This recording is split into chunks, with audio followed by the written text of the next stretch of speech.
નમસ્કાર, આપ જોઈ રહ્યા છો ન્યૂઝ 18 ગુજરાતી। હું છું આપની સાથે પ્રીતિ। બુલેટિનની શરૂઆત કરીશું મહત્વના સમાચારથી। વાત કરીએ અમદાવાદમાં વૈષ્ણો દેવી સર્કલ પાસે અકસ્માતની ઘટના બની છે। એસટી બસ અને કાર વચ્ચે અકસ્માત સર્જાયો છે। અકસ્માતમાં કારનો કચ્ચર ઘાણ મળી ગયો છે અને અકસ્માતમાં કારમાં સવાર યુવકનું મોત થઈ ગયું છે। કારમાં યુવક અને યુવતી સવાર હતા। યુવતી ગંભીર રીતે ઇજાગ્રસ્ત થઈ છે, જેને સારવાર માટે હોસ્પિટલમાં ખસેડવામાં આવી છે। તો વૈષ્ણો દેવી સર્કલ પાસે આ ગંભીર અકસ્માત સર્જાયો છે અને જે માહિતી સામે આવી છે કે કારમાં એક યુવક અને યુવતી સવાર હતા, જેમાંથી યુવકનું મોત થયાનું સામે આવ્યું છે અને યુવતી ગંભીર રીતે ઇજાગ્રસ્ત થઈ છે। હાલ આ જે યુવતી છે તેને સારવાર માટે હોસ્પિટલમાં ખસેડવામાં આવી છે। તો અકસ્માતના આજે દ્રશ્યો આપ જોઈ શકો છો। રસ્તા પર ટ્રાફિક જામના દ્રશ્યો પણ સર્જાયા હતા। લોકોના ટોળે ટોળા એકઠા થઈ ગયા છે। પોલીસ પણ ઘટના સ્થળ પર પહોંચી ગઈ છે અને પોલીસ દ્વારા આગળની જે કાર્યવાહી છે તે હાથ ધરવામાં આવી છે। અકસ્માત એટલો ભયંકર અને ગંભીર હતો કે જેમાં કારનું કચ્ચર ઘાણ મળી ગયું છે। આ દ્રશ્યમાં આપ જોઈ શકો છો, કાર છે તેનું જાણે કુરચે કુરચાવડી ગયા હોય તે પ્રકારના દ્રશ્યો જોવા મળી રહ્યા છે।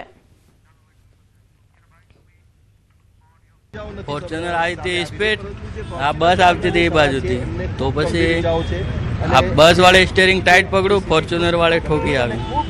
થોડે ને ફોર્ચ્યુનર વાળે ગલતી ફોર્ચ્યુનર વાળાની છે। કેટલા લોકો સવાર હતા ફોર્ચ્યુનરમાં 2 જણા હતા।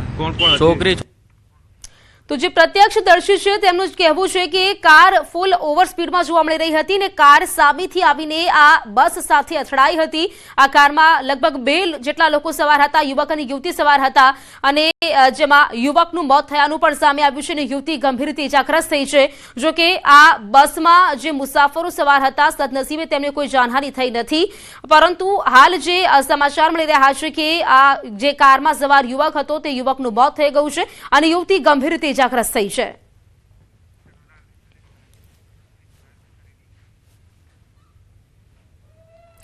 તો આ વિશે વધુ જાણકારી મેળવીશું સંવાદદાતા ઋત્વિજ પાસેથી। ઋત્વિજ અમને જાણકારી આપશે।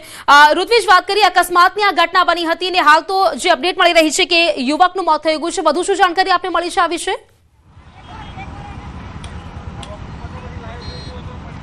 જી પ્રીતિ, વાત કરીએ તો જે અકસ્માત સર્જાયો હતો તેમાં પ્રાથમિક વિગત મળી રહી છે કે જે કારમાં સવાર યુવક યુવતી હતા તેઓને ગંભીર ઈજા પહોંચતા તાત્કાલિક સારવાર અર્થે civil hospital Sola civil hospital ખાતે ખસેડવામાં આવ્યા હતા અને જેમાં જે યુવક છે તે યુવકનું મૃત્યુ નીપજ્યું છે, જ્યારે યુવતીને હાલ સારવાર આપવામાં આવી રહી છે।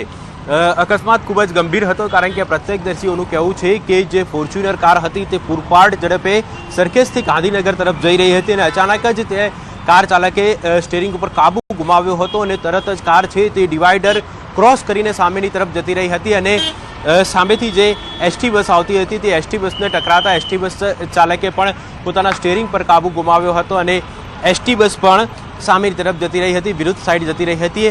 જો કે સદનસીબે એસટી બસની અંદર જે સવાર મુસાફરો હતા તેઓને કોઈપણ પ્રકારની ગંભીર ઈજા પહોંચી ન હતી, પરંતુ જે અકસ્માત સર્જાયો હતો પોલીસને જાણ થતાં જ પોલીસ તાત્કાલિક ઘટના સ્થળ પર આવી પહોંચી હતી અને રોડ પરથી જે સામાન્ય ટ્રાફિક છે, સામાન્ય વાહન વ્યવહાર છે તેને કોઈપણ પ્રકારની અડચણ ન બને તેની તકેદારીના ભાગરૂપે હાલમાં અહીં પોલીસ દ્વારા પણ કામગીરી શરૂ કરી દેવામાં આવી છે, કારણ કે જે કાર અને એસટી બસ હતી તેને અહીંથી દૂર કરી દેવામાં આવ્યા છે અને જે અકસ્માતની અંદર જે આ રોડ પર કાટમાળ હતો તેને પણ હટાવવાની કામગીરી અને કોઈપણ પ્રકારની જાનહાનિ સામાન્ય વાહન ચાલકને ન થાય તેની પણ તકેદારીના ભાગરૂપે હાલમાં અહીં જે ઓઇલ ઢોળાયું હતું તેના પર રેતી નાખવાની જે કામગીરી છે તે પણ હાલમાં કરવામાં આવી રહી છે। એટલે હાલમાં જે પોલીસની પ્રાથમિકતા રહેલી છે કે જે રોડ ઉપરનો સામાન્ય વાહન વ્યવહાર છે તે રાબેતા મુજબ શરૂ થાય અને તેની તકેદારીના ભાગરૂપે હાલમાં અહીં પોલીસ દ્વારા કામગીરી છે તે શરૂ કરી દેવામાં આવી છે। બીજી તરફ પોલીસની એક ટીમ છે તે હોસ્પિટલ પણ પહોંચી છે અને હોસ્પિટલ જે ઇજાગ્રસ્ત યુવતી છે તેની હાલ પરિસ્થિતિ શું છે તેની પણ પોલીસ દ્વારા ખાસ કરીને વિગતો મેળવવામાં આવશે અને ત્યારબાદ જ્યારે આ યુવતી સારવાર માંથી જ્યારે બહાર આવશે એટલે કે સંપૂર્ણપણે સ્વસ્થ થઈ જશે ત્યારે તેની પૂછપરછ કરવામાં આવશે અને ત્યારબાદ હકીકત જાણવા મળશે કે આખરે આ અકસ્માત કઈ રીતે સર્જાયો હતો, કારણ કે આ જે રોડ ઉપર છે તે મોટાભાગે ક્યાંય સીસીટીવી ન હોવાનું હાલમાં જાણવા મળી રહ્યું છે। એટલે અકસ્માતનું સાચું જે કારણ હતું તે આ યુવતી છે તે સંપૂર્ણપણે સ્વસ્થ થયા બાદ જ જાણવા મળશે। ઋત્વિજ, અકસ્માતની ઘટના જ્યારે બની, મુસાફરો પણ બસમાં કેટલાક સવાર હતા, જો કે મુસાફરોને કોઈ ઈજા નથી થઈ તેવું કહેવાય રહ્યું છે. મુસાફરો સાથે કોઈ વાતચીત થઈ છે? કોઈ એવું મુસાફરો જે ત્યાં હાજર હોય કે પછી ત્યાંથી તે લોકો જઈ ચૂક્યા છે? કોઈની સાથે આપની વાતચીત થઈ છે?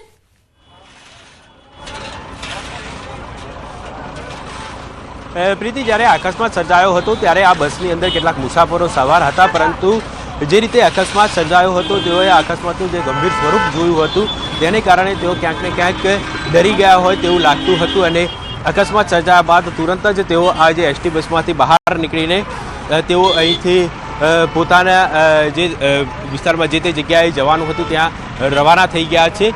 હાલમાં અહીંથી એસટી બસ અને જે ફોર્ચ્યુનર કાર છે તે પણ અહીંથી રોડ પરથી દૂર કરી દેવામાં આવી છે, જેથી કરીને કોઈપણ પ્રકારનું ટ્રાફિક ન સર્જાય. પરંતુ જે કેટલાક અહીંના સ્થાનિક લોકો હતા જે આ જે અકસ્માત છે તેને નજરે જોયો હતો, તેઓનું કહેવું છે કે સરખેજ તરફથી આજે પૂરપાટ ઝડપે ફોર્ચ્યુનર કાર આવતી હતી અને એસટી બસ છે તે સરખેજ ગાંધીનગરથી સરખેજ તરફ જતી હતી. તે દરમિયાન આ અકસ્માત સર્જાયો છે, જ્યારે આ ફોર્ચ્યુનર કાર છે તે ડિવાઈડર કૂદીને સામેની તરફ જઈ હતી અને તે એસટી બસને ટકરાઈ હતી. ત્યારબાદ એસટી બસે તેના ચાલકે પણ આ સ્ટીરિંગ પર કાબુ ગુમાવ્યો હતો અને આ અકસ્માત સર્જાયો હતો. જી ઋત્વિજ, કોઈ પ્રાથમિક કારણ સામે આવ્યું છે કે પોલીસ દ્વારા કોઈ નિવેદન આપવામાં આવ્યું છે કે શા કારણે અકસ્માત થયો હોઈ શકે, કેવી રીતે અકસ્માત થયો હોઈ શકે?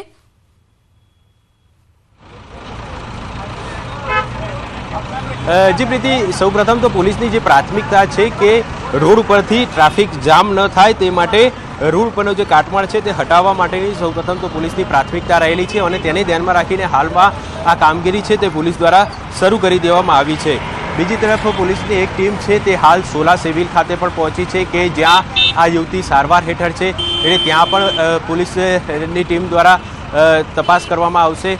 આ ઉપરાંત વાત કરીએ તો હાલ આપ જે દ્રશ્ય જોઈ રહ્યા છો, અહીંથી જે સામાન્ય વાહન વ્યવહાર રાબેતા મુજબ થાય તે પ્રકારની કામગીરી છે તે હાલમાં પોલીસ દ્વારા કરવામાં આવી રહી છે.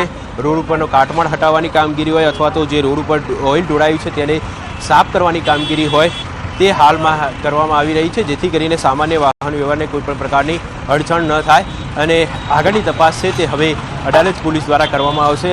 પોલીસ તપાસ બાદ આ જે અકસ્માત છે તેનું ચોક્કસ કારણ જાણવા મળશે કે આખરે કયા કારણોસર આ અકસ્માત સર્જાયો હતો. બીજી તરફ પોલીસ આ સમગ્ર કેસની અંદર એફએસએલની પણ મદદ લેશે અને કેટલાક નિષ્ણાતોની પણ મદદ લેશે અને ત્યારબાદ ચોક્કસ જે એફએસએલનો રિપોર્ટ છે તે પણ આવશે. આજે તમામ જે તપાસ બાદ હકીકત જાણવા મળશે કે આખરે અકસ્માત કયા કારણોસર સર્જાયો છે. બિલકુલ ઋત્વિજ, આભાર આપનું જાણકારી આપવા માટે. તો અકસ્માતની આ ઘટનામાં યુવતી ગંભીર રીતે ઇજાગ્રસ્ત થઈ છે અને યુવકનું મોત થયું છે. હાલ આ યુવતી સારવાર હેઠળ છે. લોકોના જણાવ્યા પ્રમાણે આ કાર પૂરપાટ ઝડપી આવી રહી હતી અને કાર અને સિટી બસ વચ્ચે અકસ્માત સર્જાયો. વડોદરામાં સિટી બસનો સયાજીગંજ વિસ્તારમાં ગંભીર અકસ્માત સર્જાયો છે. ડ્રાઈવરને ચાલુ બસે ખેંચાવતા અકસ્માત સર્જાયો. મુસાફરો ભરેલી બસ ધડાકાભેર ઝાડ સાથે અથડાઈ. રસ્તા પરથી પસાર થતા અને રોડ પર ઉભેલા લોકોના જીવ તાળવે ચોંટી ગયા. અકસ્માતમાં એક યુવતીને ઈજાઓ થતા તેને સારવાર માટે ખસેડવામાં આવી છે, તો બસ ચાલકને પગમાં ગંભીર ઈજાઓ પહોંચી છે. 60 વર્ષીય ડ્રાઈવર 8 મુસાફરો ભરેલી બસ લઈને નીકળ્યા હતા.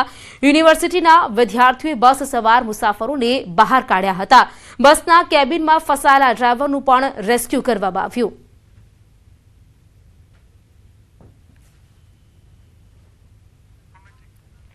તો વડોદરાની આ ઘટના છે જેમાં એસટી બસનો જે ચાલક છે, જે ડ્રાઈવર છે, તેમને અચાનક ખેંચ આવી જતા અકસ્માત સર્જાયો હતો. અકસ્માતમાં એક યુવતી ઇજાગ્રસ્ત થઈ છે અને જે બસ ચાલક છે તેમને પગના ભાગે ગંભીર ઈજાઓ પહોંચી છે.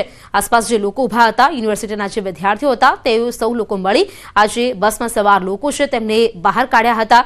આ બેકાબુ થયેલી સિટી બસના કારણે ક્યાંક અકસ્માતની ઘટના અને ડ્રાઈવરને અચાનક ખેંચ આવી જતા અકસ્માત સર્જાયો હતો, જેમાં ડ્રાઈવર કેબિનમાં ફસાઈ ગયા હતા. જો કે આસપાસના લોકો દોડી આવ્યા અને ડ્રાઈવરને પણ બચાવ્યા. વાત અન્ય સમાચારોની. ઠંડી અંગે હવામાન વિભાગે આગાહી કરી છે. ઉત્તર પશ્ચિમ ઉત્તરના પવન ફૂંકાયા છે. આગામી 7 દિવસ વાતાવરણ યથાવત રહેશે. ઉત્તર પશ્ચિમ ઉત્તરના પવન ફૂંકાતા તાપમાન વધશે. રાજ્યના કેટલાક અમુક વિસ્તારમાં તાપમાનમાં ઘટાડો થશે. નલિયામાં લઘુત્તમ તાપમાન 10.8 ડિગ્રી નોંધાયું છે અને અમદાવાદમાં લઘુત્તમ તાપમાન 15 ડિગ્રી આસપાસ રહેવાનું અનુમાન છે. आने वाले 7 दिनों के लिए गुजरात स्टेट के सारे डिस्ट्रिक्ट कवर हैं, जिसमें ड्राई वेदर प्रिवेल करेगा. और मिनिमम टेम्परेचर की बात करेंगे तो आने वाले 7 दिनों के लिए minimum temperature no large change में रहेगा. और मिनिमम टेम्परेचर रियलाइज की बात करेंगे तो अहमदाबाद और गांधीनगर में जो मिनिमम टेम्परेचर पिछले 24 घंटा में रिकॉर्ड हुआ है वो अहमदाबाद में 14.5 डिग्री सेल्सियस और गांधीनगर में 12.6 degree Celsius minimum temperature record हुआ है. और हम मिनिमम टेम्परेचर की बात करेंगे जहाँ पर पूरे गुजरात रीजन पे जहाँ पे सबसे कम मिनिमम टेम्परेचर रिकॉर्ड हुआ है वो है नलिया 10.8 डिग्री सेल्सियस. તો સુરત સહિત દક્ષિણ ગુજરાતમાં ગાઢ ધુમ્મસ ભર્યા વાતાવરણથી ઊભા પાક પર ખતરો મંડરાઈ રહ્યો છે. કેરીના પાકને વ્યાપક નુકસાનની ભીતિ સેવાઈ રહી છે. ઘઉં અને ચીકુના પાકને પણ નુકસાનની શક્યતાઓ છે. કેરીના પાકના મોરવાને વ્યાપક પ્રમાણમાં નુકસાન થશે. સાથે ઘઉં પકવતા ખેડૂતોને પણ નુકસાન થવાની ભીતિ સેવાઈ રહી છે.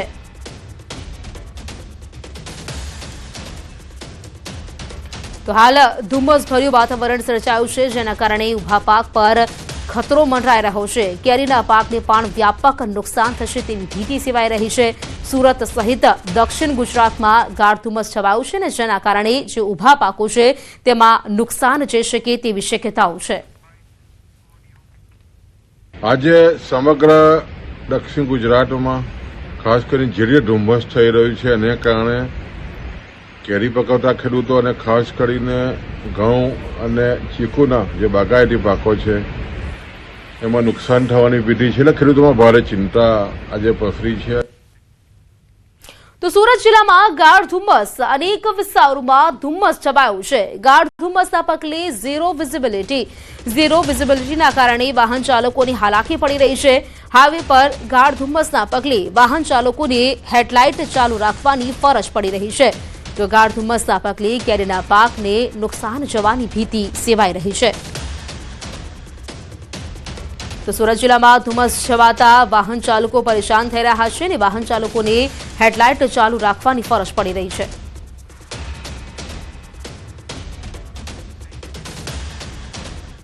ગોપાલ ઇટાલિયા પર જૂતું ફેંકવા મામલે નવો વળાંક. જૂતું ફેંકનારના ગોળ જવાબથી ગરમાવો આવ્યો છે.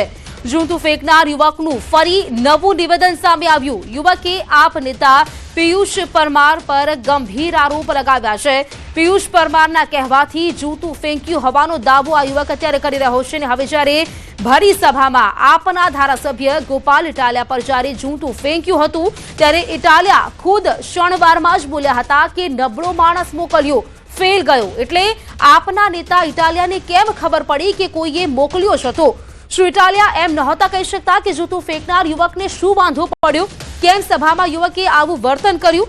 એવો તો શું મેં ગુનો કરી નાખ્યો કે સભામાં એક ધારાસભ્ય પર જૂતું ફેંકવું પડ્યું? એમ કેમ ન કહ્યું? કેમ એ જ ઝાટકે કહી દીધું કે નબળો માણસ મોકલ્યો, ફેલ ગયો? ફરી ઇટાલિયાએ માહોલ તો એવો બનાવી દીધો છે જાણે કંઈ જ થયું જ ન હોય. બેસી જાઓ, આવું તો થયા કરે. વળી તેવું પણ કહી દીધું. એટલું જ નહીં, તમને ઝટકો તો ત્યારે લાગશે કે સભામાં જૂતું ફેંકનારે દાવો કર્યો કે આપ નેતા પિયુષ પરમારના કહેવાથી જૂતું ફેંક્યું હતું. તેમણે તો એવો પણ દાવો કર્યો કે ગોપાલભાઈને તું ચંપલ માર એટલે ગોપાલભાઈ થોડાક આગળ આવે એટલે હવે અગાઉ અન્ય લોકોના નામ લીધા હતા. આ ગોળ જવાબથી ચિત્ર સ્પષ્ટ થતું નથી. ત્યારે હાલ તો પોલીસ દ્વારા નિવેદનની સત્યતા અંગે તપાસ શરૂ કરવામાં આવી રહી છે.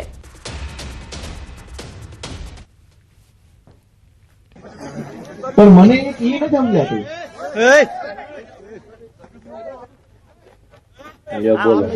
આને શું થઈ ગયું? અત્યાર સુધી કમ્પ્લેટ બેઠો તો રૂડો રૂપાળો ઘડીકમાં ક્યાં હોતા રહ્યો? આમ થાય જુઓ.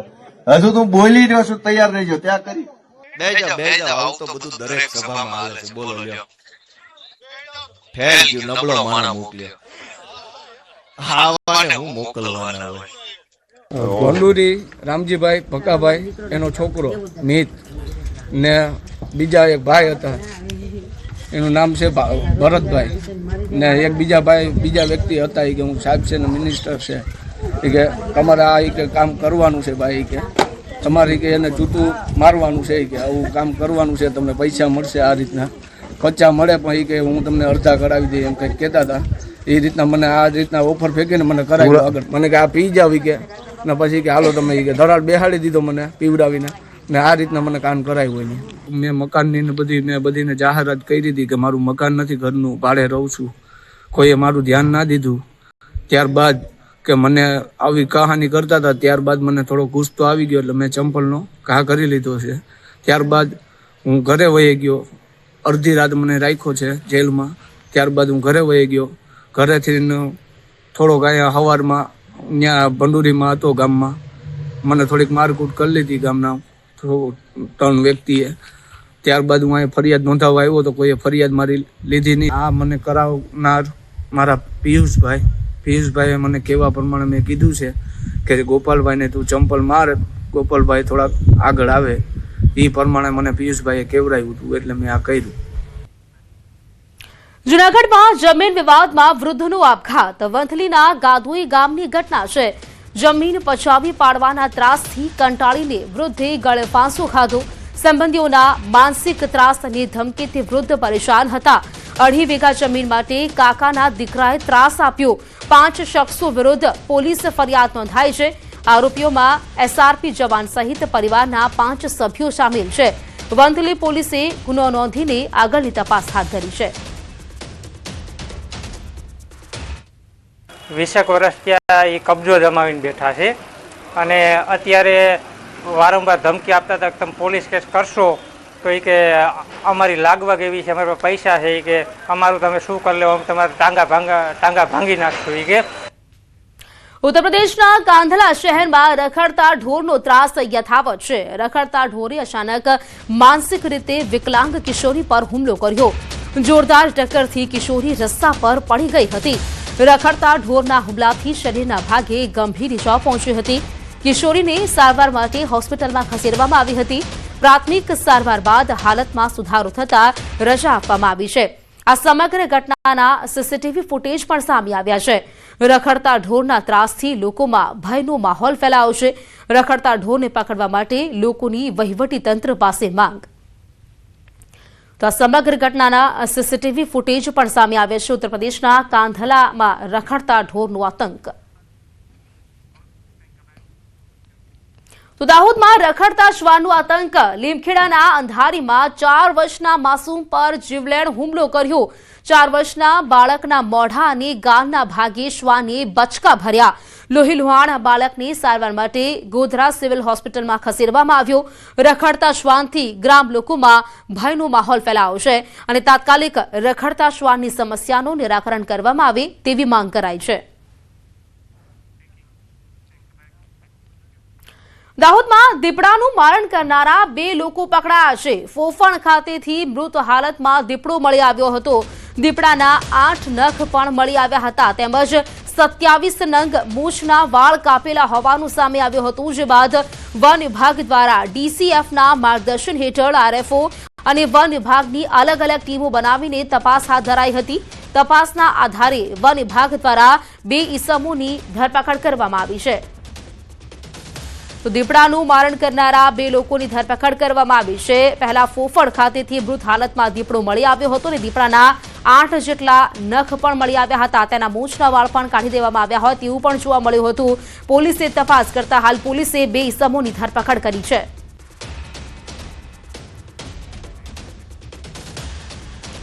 વડોદરામાં તસ્કરો વરસાદી ગટરનું ઢાંકણું પણ નથી છોડતા. સયાજી હોસ્પિટલ બહારના રોડથી ગટરનું ઢાંકણું ચોરાઈ ગયું. 13 જાન્યુઆરીએ વહેલી સવારે ગટરના ઢાંકણાની ચોરી થઈ. ઢાંકણા ચોર સીસીટીવી કેમેરામાં કેદ થયા છે. ત્યારે પોલીસ પેટ્રોલિંગ પર અત્યારે સવાલો ઉઠી રહ્યા છે. કોર્પોરેશનના અધિકારી પોલીસમાં ફરિયાદ કરવાના છે.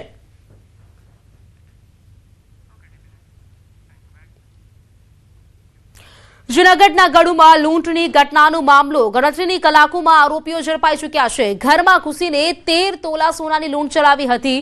ફરિયાદી વૃદ્ધને ગોંધી રાખીને લૂંટ ચલાવી આરોપીઓ ફરાર થઈ ગયા હતા. તો 7 આરોપીઓને ઝડપીને પોલીસે વધુ પૂછપરછ શરૂ કરી છે. અજાણ્યા શખ્સો પૈકી 3 લોકોએ સતીશગીરીને પકડી અને સતીશગીરીને મારી ધમકી આપી અને તેઓના ઘરમાં દાગીના અને રોકડ રકમ ક્યાં છે તેની વિગતો પૂછી અને તેમના ઘરમાંથી આશરે 10 તોલા જેટલાથી વધારેનું સોનું તેમજ અગત્યના દસ્તાવેજોની લૂંટ કરી અને આ વ્યક્તિને મારી ત્યાંથી ચાલ્યા ગયેલ હતા.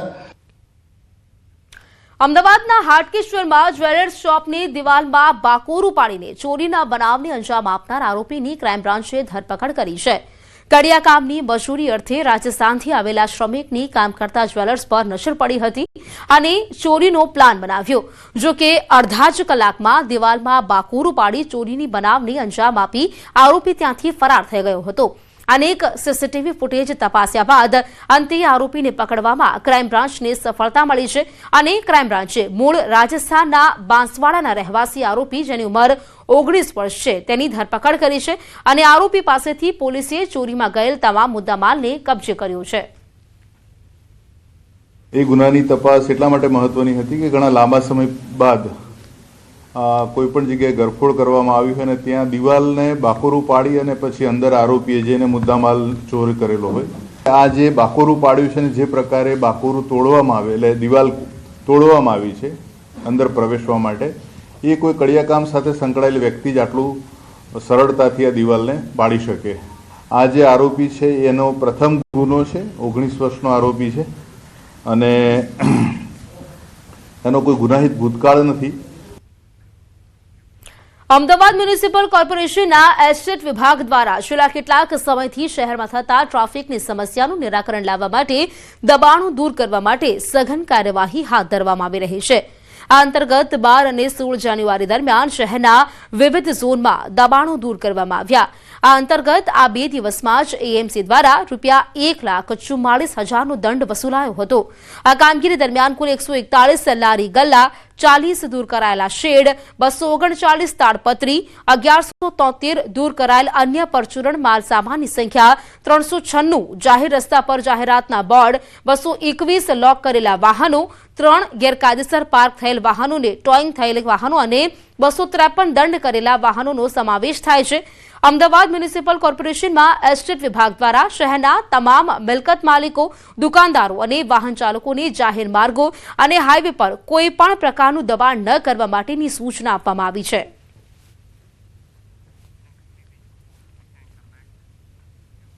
એએમસીની સંકલન સમિતિની બેઠકમાં અશાંત ધારા અને ગેરકાયદે દબાણ મુદ્દે ભાજપ અને કોંગ્રેસના ધારાસભ્યો આમને સામને આવી ગયા. કોંગ્રેસ ધારાસભ્યોએ આરોપ લગાવ્યો હતો કે ભાજપના ધારાસભ્ય કોંગ્રેસના મત વિસ્તાર અને લઘુમતી વિસ્તારને ટાર્ગેટ કરે છે. રાજકીય દબાણ હેઠળ મકાન તોડવામાં આવે છે. અમદાવાદમાં 80,000 મકાનો ગેરકાયદે છે છતાં તોડાયા નથી.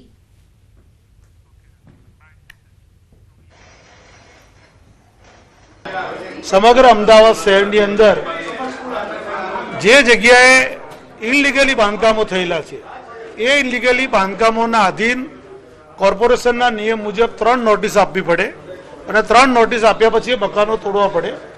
2020થી માંડીને 2025 સુધીમાં એવા અસંખ્ય ઓછામાં ઓછા 80,000 કરતાં પણ વધારે મકાનો, બિલ્ડિંગો, ફ્લેટો આખા અમદાવાદ શહેરમાં 3 નોટિસ આપ્યા પછી પણ કોર્પોરેશન એ મકાનો આજની તારીખમાં તોડતી નથી. ફક્ત રાજકીય દબાણ હેઠળ અમુક લોકોને ટાર્ગેટ કરીને મકાનો તોડવામાં આવી રહેલા છે. આ રજૂઆત કમિશનર જોડે કરીએ છીએ. તો બીજી તરફ કોંગ્રેસના ધારાસભ્ય ઇમરાન ખેડાવાલાએ જણાવ્યું હતું કે ભાજપ ધારાસભ્ય અમિત શાહ લઘુમતી વિસ્તાર અને કોંગ્રેસ ધારાસભ્ય વિસ્તારને ટાર્ગેટ કરે છે. એએમસી અને સરકારના પ્લોટ પર ગેરકાયદે દબાણ થયા છે તે અંગે ધારાસભ્ય અમિત શાહ વાત નથી કરતા. અમિતભાઈ શાહ જે વિસ્તારને ટાર્ગેટ કરે છે અને ખાસ કરીને લઘુમતી વિસ્તારની હું વાત કરું છું કે લઘુમતી વિસ્તારના અંદર અને કોંગ્રેસના ધારાસભ્ય જ્યાં હોય ત્યાં એક ખાસ કરીને ટાર્ગેટ કરતા હોય છે કે અહીંયા ગેરકાયદેસર બાંધકામ થાય છે, લોકો કબજો કરી લે છે. મારે અમિતભાઈ ધારાસભ્યશ્રીને કહેવું છે કે સરકારી કોર્પોરેશનના પ્લોટો લોકોએ કબજો કરી લીધા છે. તો કોંગ્રેસના આરોપ પર ધારાસભ્ય અમિત શાહે ચેલેન્જ કરી હતી કે મારા વિસ્તારમાં અશાંત ધારા વિરુદ્ધ મકાન બન્યું એટલે તોડાવ્યું છે. કોંગ્રેસના ધારાસભ્યો લઘુમતી વિસ્તારના બાંધકામ અંગે ફોલોઅપ કરી તોડી બતાવે. હેરિટેજ અમદાવાદ જમાલપુરમાં વાવપુરામાં ગેરકાયદે મકાનો બની ગયા છે. દાણી લીમડા પૂર્વ કાઉન્સિલર બદરુદ્દીન શેખ નામનો પાર્ટી પ્લોટ છે, તેની પાછળ ગેરકાયદે પાર્ટી પ્લોટ બની ગયો છે. નોંધનીય છે કે તાજેતરમાં પાલડીમાં નૂતન સર્વોદય સોસાયટીમાં અશાંત ધારા વિરુદ્ધ બંગલો બન્યો હતો, જેની રજૂઆત અમિત શાહે કર્યા બાદ ડેમોલેશન કરવામાં આવ્યું હતું.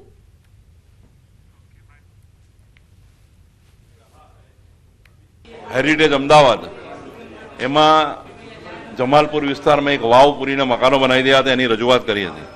અધિકારીએ એમ કહ્યું કે 85ની સાલથી અહીંયા આગળ મકાનો બનેલા છે. મ્યુનિસિપલ કમિશનરે કહ્યું 85 પહેલાંનું શું, તો એ તપાસ કરવાના છે. દાણી લીમડા વિસ્તારમાં મરહુમ બદરુદ્દીન શેખ નામનો પાર્ટી પ્લોટ છે.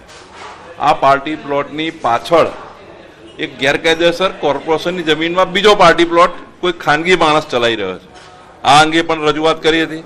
મેં નામ જો ફોલોઅપ કરાવ્યું એટલે તૂટ્યું છે. અશાંત ધારામાં મારા વિસ્તારમાં લઘુમતી વિસ્તારનો માણસ કોઈ આવીને ગેરકાયદેસર બાંધકામ કરી જાય તો મેં ફોલોઅપ કરાવ્યું. શૈલેષભાઈને મારી ખુલ્લી ચેલેન્જ છે, ના તમને 80,000નું લિસ્ટ આપીને ફોલોઅપ કરાવે ને ભાઈ. સુરતમાં કાંઠા વિસ્તારના કોળી સમાજ દ્વારા સ્નેહ મિલન સમારોહનું આયોજન સચિનના રામજી મંદિર ખાતે સ્નેહ મિલનનું આયોજન કરવામાં આવ્યું હતું. ડેપ્યુટી સીએમ હર્ષ સંઘવી અને જંખના પટેલ હાજર રહ્યા હતા. મોટી સંખ્યામાં કોળી સમાજના લોકો પણ ઉપસ્થિત રહ્યા હતા. હર્ષ સંઘવીએ જંખનાબેનને ઉપપ્રમુખ બનવા બદલ અભિનંદન પાઠવ્યા. જંખનાબેને જણાવ્યું કે સમાજને સાથે લઈને ચાલવાનું છે, સંગઠનની જવાબદારી મોટી છે.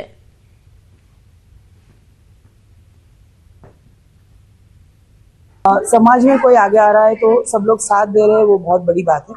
और समाज को साथ में लेकर ही चलना है. भारतीय जनता पार्टी में सब समाज को साथ में लेकर चलते थे. ये मेरा खुद का समाज है, सो अच्छा लग रहा है. पहले सरकार में काम किया था, पहली बार संगठन की जवाबदारी मिली है. जवाबदारी खूब बड़ी है, सो एक चैलेंज भी है मेरे लिए, लेकिन हाँ मैं इतना बोल सकती हूँ कि मैं कर लूँगी. અમદાવાદના વૈષ્ણોદેવી સર્કલ પાસે અકસ્માતની ઘટના. એસટી બસ અને કાર વચ્ચે અકસ્માત સર્જાયો છે. આ અકસ્માતમાં કારનો કચ્ચર ઘાણ વળી ગયો. અકસ્માતમાં કારમાં સવાર યુવકનું મોત થયાનું સામે આવ્યું છે. આ અકસ્માતના સીસીટીવી ફૂટેજ પણ સામે આવ્યા છે. આપ દ્રશ્યોમાં જોઈ શકો છો. સીસીટીવી ફૂટેજમાં જે પ્રકારે અકસ્માત સર્જાયો વૈષ્ણોદેવી સર્કલ પાસે આ અકસ્માતની ઘટના બની છે. આપ જોઈ શકો છો કે પૂરપાટ ઝડપે કાર આવી રહી છે અને તે કાર આવીને સીધી ધડામ દઈને બસ સાથે અથડાય છે. તેના દ્રશ્યો જોવા મળી રહ્યા છે અને બસ સાથે અથડાતા બસ પણ ડિવાઈડર પર ચઢીને રોંગ સાઈડમાં વળી જાય છે. આ અકસ્માતના હચમચાવી નાખતા સીસીટીવી ફૂટેજ સામે આવ્યા છે. વૈષ્ણોદેવી સર્કલ પાસે અકસ્માતની ઘટના. જે સ્કોર્પિયો કાર છે તે પૂરપાટ ઝડપે આવે છે અને આવતા જ તે સિટી બસ સાથે અથડાઈ જાય છે.